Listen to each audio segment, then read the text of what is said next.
Viktoria, 39 years old, on maternity leave, city of Sevastopol, Crimea. January 2022. Answers were provided in Russian. What was your summer like in 2014? What prompted you to leave or stay?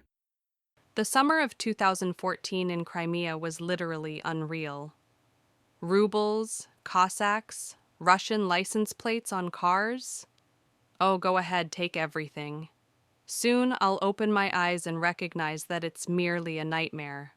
But since the nightmare didn't go away, I simply couldn't live in such a reality. Russians were massively moving to Crimea. Sevastopol was captured by people from small and depressed towns in Russia, hoping for a better life. Their hopes will never come true, but that's another story. Is there a story of yours or your close ones that you would like to share? What struck you the most? I lived in Sevastopol with a wonderful view from my window. I could see the Streletskaya Bay as if it were in the palm of my hand. The sea view from the window is an eternal source of inspiration, but, as it turned out, also of fear. February 2014. I see the bay being blocked. I see many people in military uniforms without insignia. Russian military, but on television, they officially claim they are not there. My friend's father received an order to print license plates with the region code 92, and this was before the announcement of the referendum, and it was absolutely clear that everything was already decided. Lies, deception right in front of you. There it is, under your window, but you can't do anything about it. How did the year 2014 change your life? From the very beginning, I understood that staying there was impossible.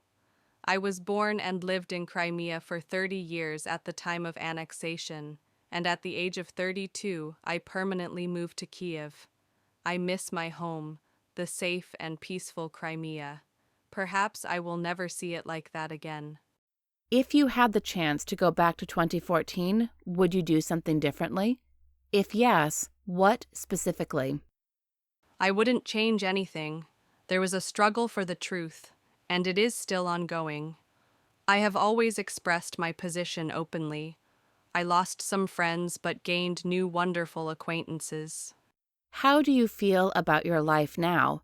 Do you have any regrets? I miss the sea outside my window a lot.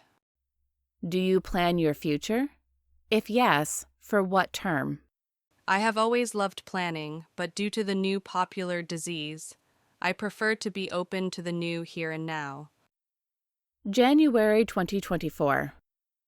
Answers were provided in Ukrainian.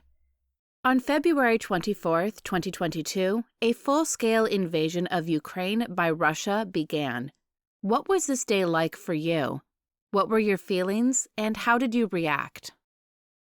Perhaps every Ukrainian remembers this day in all its details. I already had experience with Russians in 2014, and while most Ukrainians were getting ready for barbecues, I had a step-by-step plan on how to keep my daughter safe. On this day, I was supposed to be abroad already, but the child's father disagreed, so my daughter and I stayed home. And the plan was very simple: to reach Uzhgorod. It is the only place right on the border with NATO. 4 a.m. The daughter woke up and cried. I comforted her, and she quickly fell asleep. I opened the news feed. Putin signed a decree on the armed forces. At 4:15, I heard powerful explosions. Documents, food for the road, everything is ready. The child's father lived nearby, so I knocked on the door. Pack your things. It has begun. Around 7 o'clock, we were already leaving together. He was driving, and I read the news aloud. Roads are congested, no fuel at gas stations. The day somehow passed. We were certainly nervous. For the first time in my life, I was nauseated by the voice. When I heard Zelensky, I felt nauseous. I couldn't forgive the announced barbecues, neither on February 24th nor now. More precisely, no, not now, editor's note, referring to Zelensky's address to the Ukrainian people regarding the potential Russian military invasion in January 2022, urging Ukrainians not to panic and announcing peaceful plans for 2022, in which he noted that in the spring, everyone will go to barbecue and celebrate the May holidays. And the most wonderful thing happened around 10 p.m. when Google subtly suggested a route through villages to bypass congested highways. A few more cars went ahead of us through the villages. Everything was fine, but at some point, the cars in front of us got stuck. Yet, when it was necessary to stop, my ex-husband hit the gas. Stress, probably. We got stuck too. Now imagine this. The war has started, and we are stuck in the mud in the middle of a field with a 2-year-old daughter. Night, cold. The Toyota in front of us drives out, and we only bury ourselves deeper. I wrote a post on Facebook. That's all the strength I had left. But the strength of friendship and Google didn't save us. A rescue team came for us on the night of February 24th. They pulled us out 3 times. The third attempt was successful. I was not myself, so I didn't remember the rescue vehicle's number. Infinitely grateful to the rescue team. Were you forced to leave Ukraine, perhaps temporarily? If yes, share your experience abroad. Were you in one country the whole time? Did you move to several countries? Did you have to learn a new language, adapt to a new profession, etc.? Where are you now? Do you plan to return to Ukraine when the military actions end? Over these 2 years, I have been to Slovakia, the USA, in Ohio and Texas. But I returned to Europe.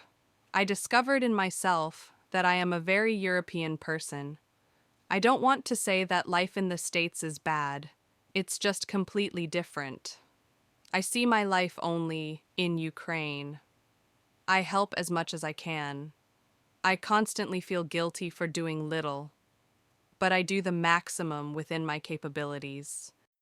What changes and transformations have occurred with you, if any, as a person during these 2 years of full-scale invasion? A lot has changed.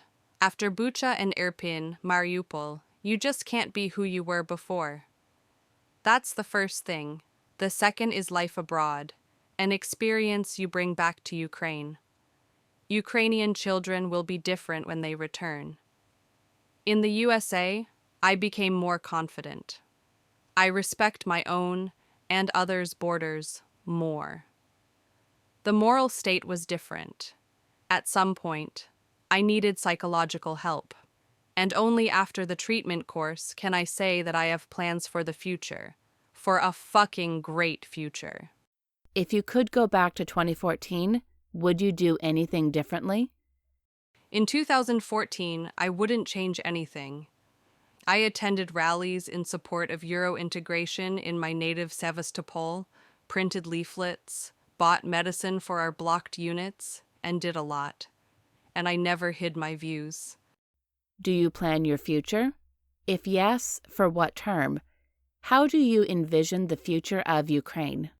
I love my country, and I will do everything for the future.